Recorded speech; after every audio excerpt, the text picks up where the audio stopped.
sebagai suatu pelanggaran ketertiban umum hingga tidak dihukum.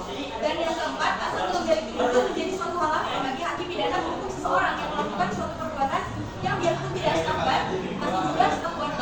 Kemudian berdasarkan alasan tersebut, pidana sesuai menunjukkan agar asal belum itu ditinggalkan terkait dengan yang dilakukan terhadap kolektivitas masyarakat, tetapi dapat dipertahankan terkait dengan yang dilakukan terhadap individu.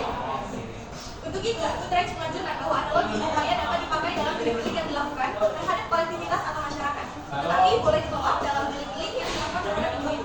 Oke, materi selanjutnya akan dilanjutkan oleh Mira.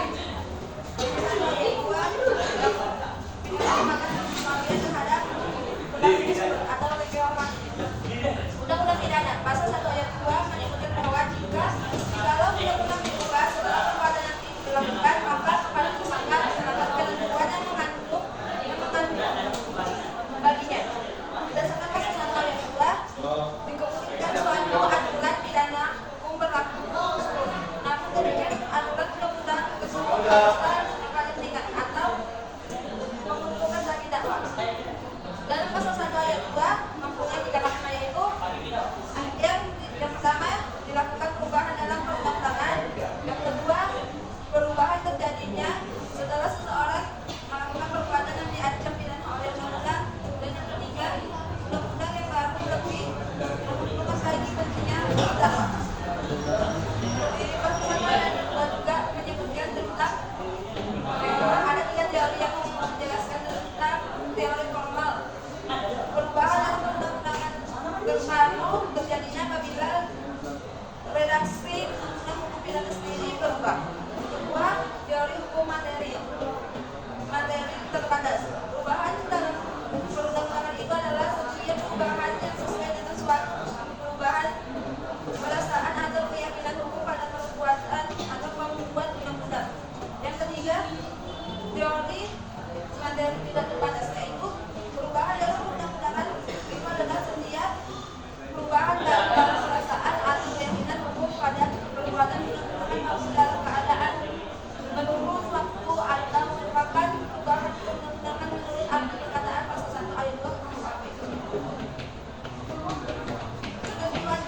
Ketentuan yang paling menguntungkan harus diartikan secara luas, tidak saja mengenai pidananya, tetapi juga meliputi segala ketentuan pidana yang dapat mempengaruhi dalam menilai suatu tindak pidana, yang meliputi merumuskan kaidah tindak pidana, jangka waktu, pada kuasa, tingkat pendolanan delik saja.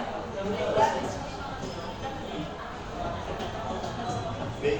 Pelakunya hukum pidana melakukan orang. Pelakunya hukum pidana melakukan orang. Bukan dalam pasal 2 sampai pasal 9 KUHP. Manfaat mempelajari ajaran ini adalah untuk mengetahui sampai sejauh mengadakan perlakuan undang-undang hukum pidana Indonesia jikalau suatu tindak pidana dilakukan oleh orang asing di wilayah Indonesia atau tindak pidana terjadi di luar negeri dilakukan oleh warga negara Indonesia atau terkait korbannya warga negara Indonesia atau menyangkut pengertian yang lebih luas. Menurut ilmu pengetahuan hukum pidana, dalam mempelajari lingkungan berlakunya hukum pidana dikenal ada 4 asas, yaitu asas teritorialitas atau atas kewilayahan, 2 asas nasionalitas atau personalitas, 3 asas nasional, 4 asas universitas, 1 asas teritorialitas atau wilayah. Menurut asas ini, bahwa undang-undangan hukum pidana berlaku bagi setiap tindak pidana yang terjadi dalam suatu wilayah yang dilakukan oleh setiap orang, baik sebagai warga negara maupun bukan warga negara atau orang asing. Asas ini dilandasi oleh kedaulatan negara, bahwa setiap negara yang berdaulat wajib menjamin ketertiban hukum di wilayahnya, dan bagi barang siapa saja yang melakukan tindak pidana, maka negara berhak untuk memidanakan atau menghukum. Dalam perundangan hukum pidana, asas ini dalam pasal 2 dan pasal 3 KUHP menyebutkan bahwa ketentuan pidana dalam perundang-undangan Indonesia berlaku bagi setiap orang yang dalam wilayah Indonesia melakukan suatu tindak pidana. Dua, asas personalitas atau kewarganegaraan. Menurut asas ini, bahwa undang-undangan hukum pidana berlaku bagi setiap warga negara yang melakukan tindak pidana tertentu di luar wilayah negara atau luar negeri. Pada dasarnya, asas ini berkaitan dengan orangnya atau warga negara tanpa mempersoalkan dimanapun dia berada atas dasar kedaulatan negara. Maka setiap negara berdaulat menghendaki agar setiap warga negaranya tunduk pada perundang-undangan hukum pidana negaranya dimanapun dia berada.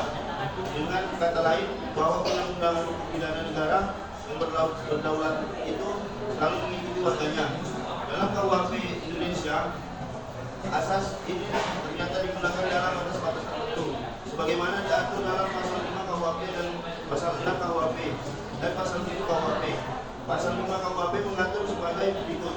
Satu, ketentuan pidana dalam Undang-Undang Indonesia berlaku bagi warga negara Indonesia yang melakukan di luar negeri, di luar Indonesia. Satu, salah satu kejahatan tersebut dalam bab 1 dan 2 buku kedua dan dalam pasal 160, pasal 161, 240, 279, 450 dan 451.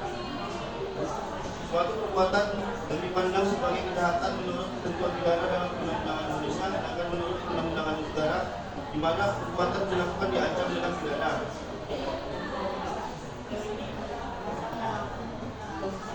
Asas personalitas menghendaki bahwa setiap negara yang berdaulat wajib sejauh mungkin mengatur diri sendiri warganya. Jika seseorang warga Indonesia melakukan suatu tindak pidana di luar negeri maupun yang dirugikan di salah satu kepentingan hukum negara asing, pemerintah Indonesia tidak harus menyerahkan warga negaranya tersebut seandainya ia melarikan diri ke Indonesia. Dengan tentunya tidaklah berarti bahwa perkara tersebut akan dipidanakan di Indonesia jika perbuatan dia merupakan kejahatan di Indonesia. Dalam praktik hukum internasional, tentunya hal demikian diatur dan disepakati antar negara. Asas nasionalitas aktif diperluas dengan berlakunya perundang-undangan pidana Indonesia bagi pegawai negara negeri Indonesia yang berada di luar negeri yang melakukan perbuatan sebagaimana diatur dalam pasal 7 KUHP yang berbunyi ketentuan pidana dalam perundang-undangan Indonesia berlaku bagi setiap pegawai negeri Indonesia yang di luar Indonesia melakukan salah satu tindak pidana sebagaimana dimaksudkan dalam pasal tersebut. Oke, saya dilanjutkan oleh Adi. 3. Asas nasionalitas pasif atau asas perlindungan. Menurut asas ini, berlakunya perundang-undangan hukum pidana didasarkan pada kepentingan hukum suatu negara yang dilanggar oleh seseorang di luar wilayah negara ataupun di luar negara. Asas nasionalitas pasif dirumuskan dalam pasal 4, 1, 2, 3 dan pasal 8 KUHP. Pasal 4 KUHP berbunyi: pertama, salah satu kejahatan berdasarkan pasal 104, 106, 107, 108, 111 disebutkan 127 dan 131 KUHP. Kedua, suatu kejahatan mengenai mata uang atau uang kertas yang dikeluarkan oleh negara atau bank ataupun mengenai materi yang dikeluarkan oleh materi yang dikeluarkan dan merek yang digunakan oleh pemerintah Indonesia. Ketiga, pemalsuan surat utang atau sertifikat utang atas tanggungan Indonesia atas tanggungan suatu daerah atau bagian daerah Indonesia, termasuk pula pemalsuan talon, tanda dividen atau tanda bunga yang mengikuti suatu atas sertifikat itu, dan menggunakan surat-surat tersebut di atas yang palsu atau dipalsukan seolah-olah asli atau dipalsu. Pasal ini dimaksudkan untuk melindungi kepentingan pelayanan Indonesia. Dapat pula dikatakan bahwa menurut isinya pasal 8 KUHP memperluas pasal 3 KUHP. Karena yang dapat dipidana menurut perundang-undangan hukum pidana tidak hanya apabila tindak pidana pelayanan itu dilakukan di atas kendaraan air Indonesia yang sedang berada di wilayah laut negara asing. Tetapi termasuk juga nakoda dan penumpang kendaraan air yang sedang berada di luar kendaraan air itu. Keempat, asas universalitas. Menurut asas ini, bahwa berlakunya perundang-undangan hukum pidana didasarkan kepada kepentingannya seluruh dunia yang dilanggar oleh seseorang. Asas universitas bertujuan untuk melindungi kepentingan dunia dan jika seseorang melakukan kejahatan yang dapat merugikan kepentingan internasional, maka setiap negara berhak untuk menerapkan ketentuan perundang-undangannya tanpa melihat status kewarganegaraannya, bahkan jika kejahatan itu tidak secara langsung menyangkut kepentingan negara yang bersangkutan. Asas ini dalam perundang-undangan Indonesia diatur dalam pasal 4 subke 2 KUHP dan pasal 4 subke 4 KUHP yang berbunyi, ketentuan pidana dalam perundang-undangan Indonesia berlaku bagi orang yang melakukan di luar Indonesia. Kedua, suatu kejahatan mengenai mata uang atau uang kertas yang dikeluarkan oleh negara atau BEN ataupun mengenai materi yang dikeluarkan oleh merek yang digunakan oleh pemerintah Indonesia. Keempat, salah satu kejahatan yang tersebut dalam pasal 438, 444 sampai dengan pasal 446 tentang pembajakan laut dan pasal 447 tentang penyerahan kendaraan air kepada kekuasaan badak laut dan pasal 479 huruf I tentang penguasaan pesawat udara secara pesawat hukum. Pasal 479 huruf I, M, N, dan 0 tentang kejahatan yang mengancam keselamatan penerbangan sipil. Cek teori locus